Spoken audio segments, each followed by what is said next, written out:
I'm starting by giving you some time. I've started to feel really down these past days, and I have been working very hard to catch up on my work, and I'm almost completely done. I've been struggling with my roommate, and it's really bringing me down. I feel like I'm in a constant cycle of happiness and sadness.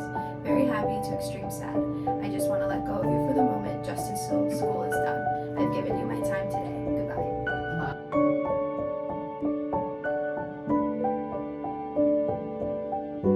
This is Dr. Law from Tiffin University. Today is our final day. And I have my student Carly with me. Okay, you introduce yourself. Hi, I'm Carly. I will be a senior next year at Tiffin University. I'm a forensic psychology major with a minor in criminalistics, and I am the president of the Cold Case Fellowship. Wow. Well, the reason we want to do this video because we are together try to testing how later can be a good strategy to helping people to deal with depression. So what happened? What we started? So I was getting really behind in work, and I came to you, and I was like, I'm so behind, I need help, whatever. I was going home a lot because that's where I was like most comfortable, so I was missing class, and that's not like me. So Dr. Law was like, why don't we try and find a way to combat like the mental health stuff? And I was like, okay. So then she proposed the idea of writing letters to my depression and my anxiety as a way to kind of talk to it and kind of let it subside for the moment. Because in our one of the counseling strategy we use is called dating with your, for example, depression. So I'm kind of like, okay, you say you are depressed, so how about you date with your depression? And then when you date with your depressed, what do? You need to talk to him or her, depending on the gender, right? And so then I said, well, maybe we can use that. You are writing later to your depressed, okay? And then, so she started to do it for almost a semester. So then I give you this assignment, and how do you do it? So I would try and like recognize where I was struggling and when I was struggling, and then I would write a letter. I would start with hello, and I would end with goodbye, so that I could close it and kind of let it go. Wow.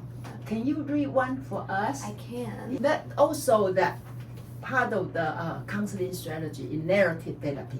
Okay, we say externalizing your problem, because your problem is your problem. You are you. Depression is the depression. You are you. So you don't have to say, oh, I'm depressed, so I'm depressed. No. Depression is somebody else, and you are you. That's why you can write a letter and do the conversation, do a dialogue with your depression, so you don't have to say, oh, that's me, so I'm hopeless. Well, you can talk to them, okay? So now I kind of read one of the letter. So this is my very first letter that I wrote. Yeah? So I started with, hello depression. I'm starting by giving you some time. I've started to feel really down these past days, and I have been working very hard to catch up on my work, and I'm almost completely done. I've been struggling with my roommate, and it's really bringing me down. I feel as if I can't explain my issues about our living situation because the semester ends. All I want to do is go home because I'm not happy here right now. I feel as if there are very few things that you allow me to be happy about. I'm so angry and I'm so sad. I just want to feel happy and okay with things I do. I want more motivation to take care of myself. I realized today I hadn't showered in a few days, which is really unlike me. I've given up. I feel I can't break out of it. I want to be motivated to graduate and get a job and an internship. I feel like I'm in a constant cycle of happiness and sadness. Very happy to extreme sad. I just want to let go of you for the moment, just until school is done. I've given you my time today. Goodbye. Wow. So you tell your depression, I know, I'm with you. I'm with you. This is my time with you. And then you, during that time, you can kind of let it out, let it out. Kind of like depression is listened to themselves. Absolutely. And I found that like writing about it, like for me, I've always like written down if I was feeling anxious about something, because then it helps me understand that it doesn't make any sense. Like you're anxious about nothing. Like it's and so during that time, how long take you for a letter? How long you date with your depression? Probably about like 30 minutes. Oh, about 30 minutes? Yeah, so I would do like 30 minutes of like understanding, and then I would read it. Yeah, So and then you read it? Yeah. Okay. And then I would read it, and then I would close my computer. So you read after you say goodbye, you read one more time? Yep. Okay. Do you any moment that you have to stop because there's too much? On the occasion, especially like if it goes to like really dark thoughts, I have to like let it go for a second. But for me, I found that writing it all out and just writing how I feel like quick, like in the moment, I can like see my thoughts visualized, which is like really and helpful. It's there. Yes. It's there. Yeah. And then also very important, the end. What do you say? I always say goodbye. You always say goodbye. So that I can like close it and leave, and that situation is over with. But since then, like all my roommate issues have resolved. I'm like really sad to leave actually. Wow. It was just like I wasn't getting a lot of sleep, and so So how many letters you write? I think I have about 5 or 6. Right. And there are some that are like my more recent ones have been like anxiety about finals and moving out, and I was stressed about a research paper.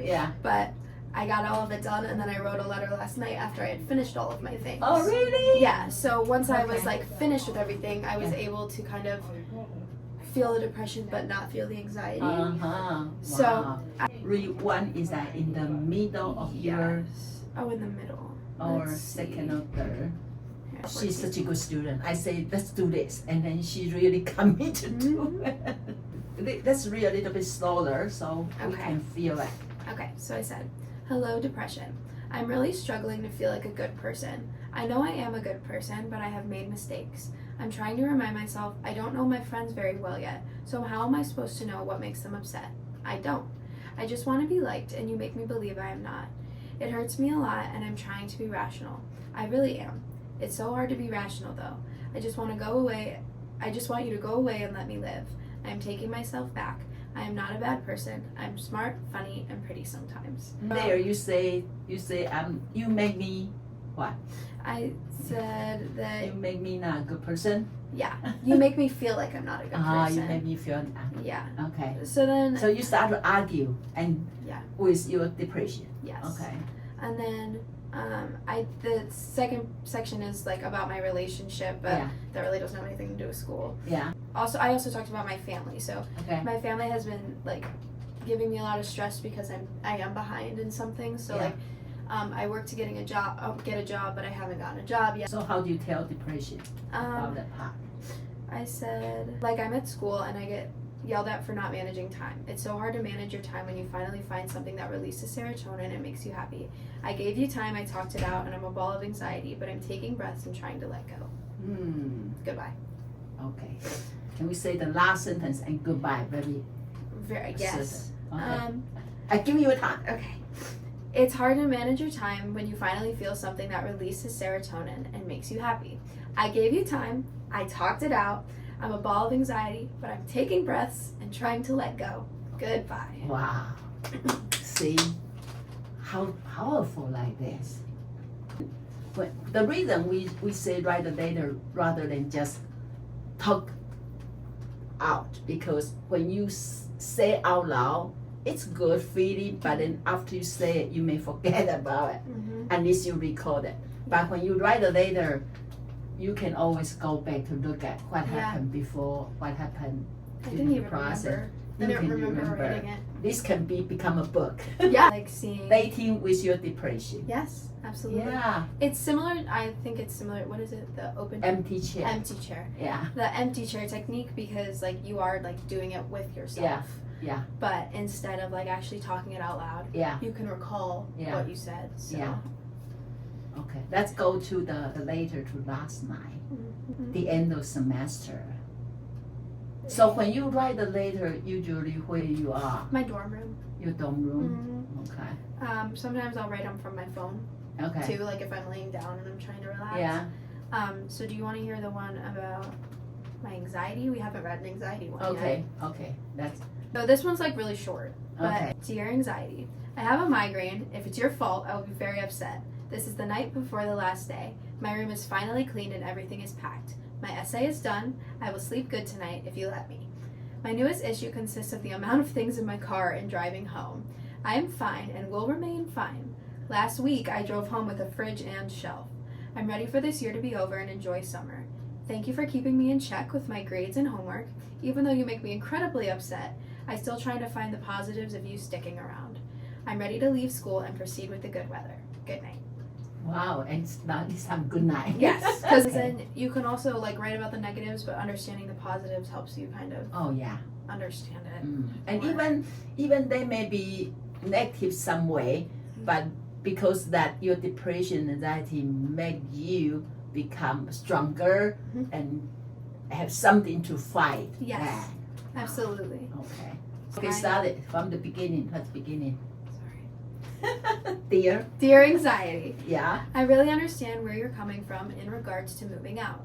I all of a sudden got super stressed because I'm behind in moving out as well as the research paper. Yeah. I need to take a breath and understand it will be done.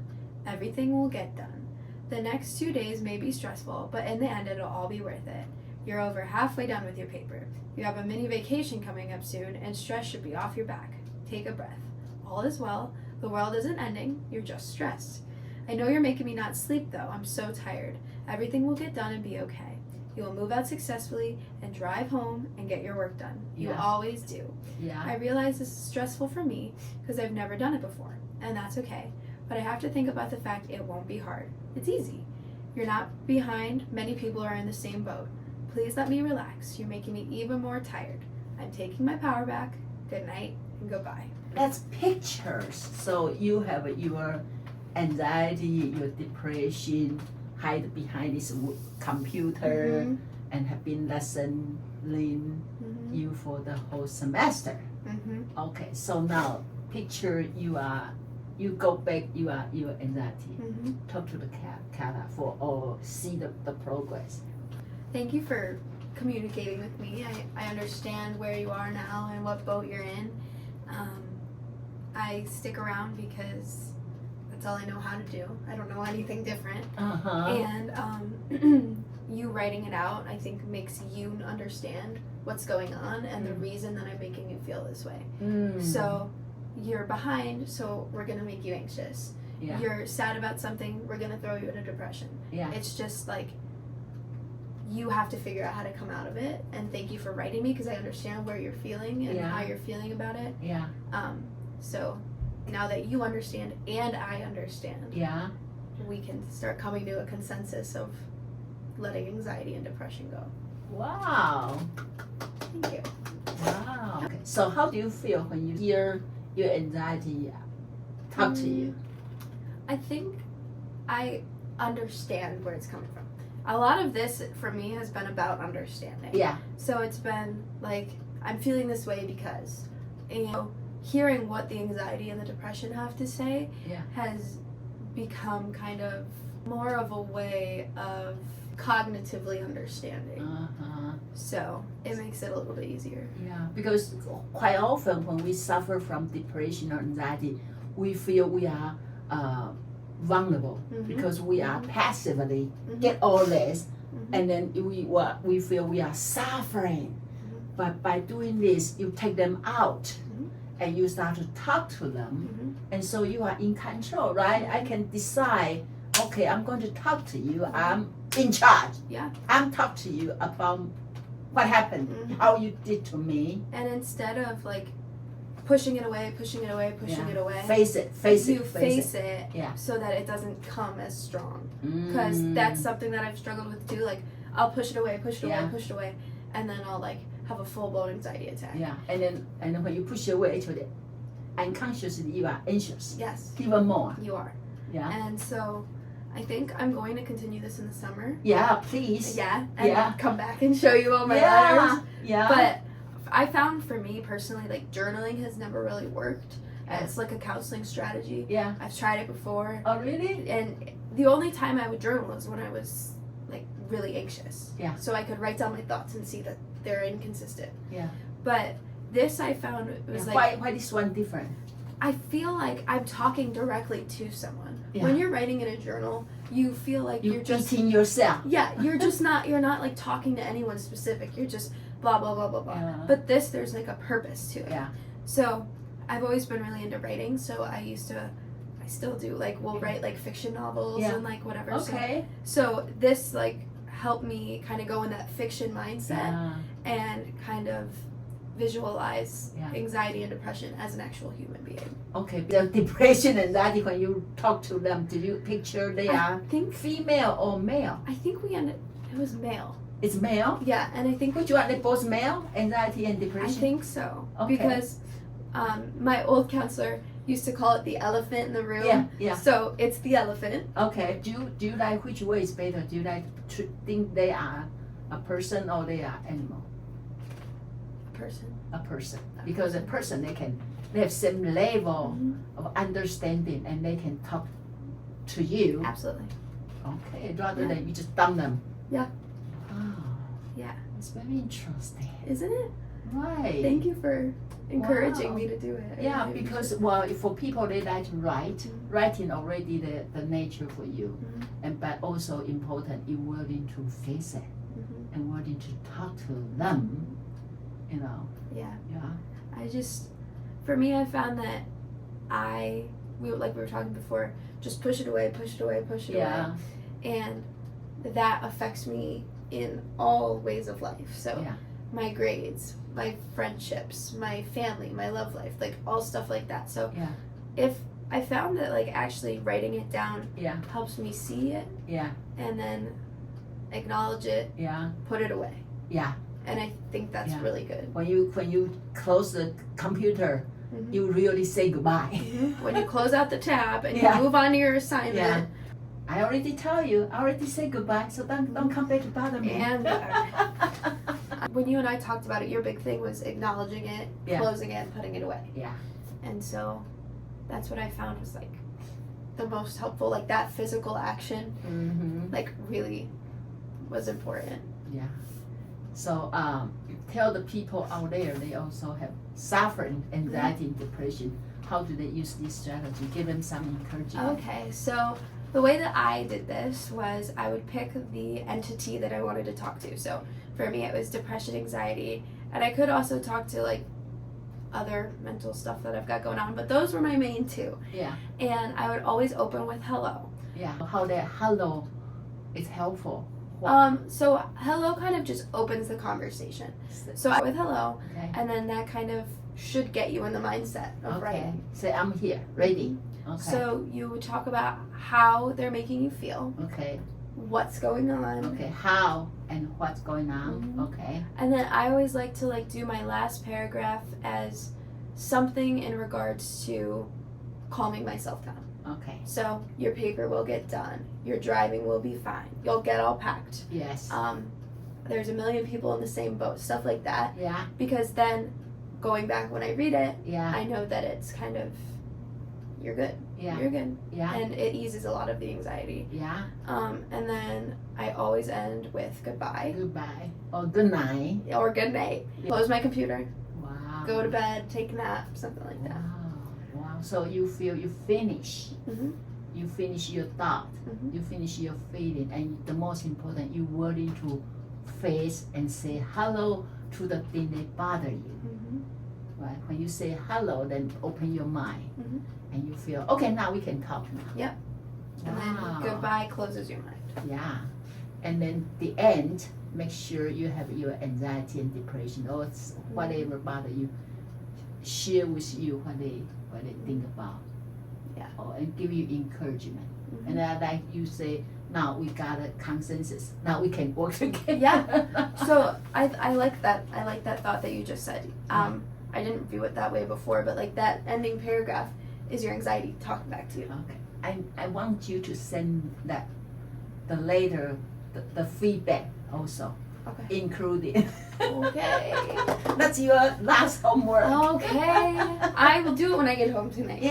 When you finish driving. Yes. So you can tell yourself, encourage you while you've been driving all day. You say your anxiety, but you did so good, something like that.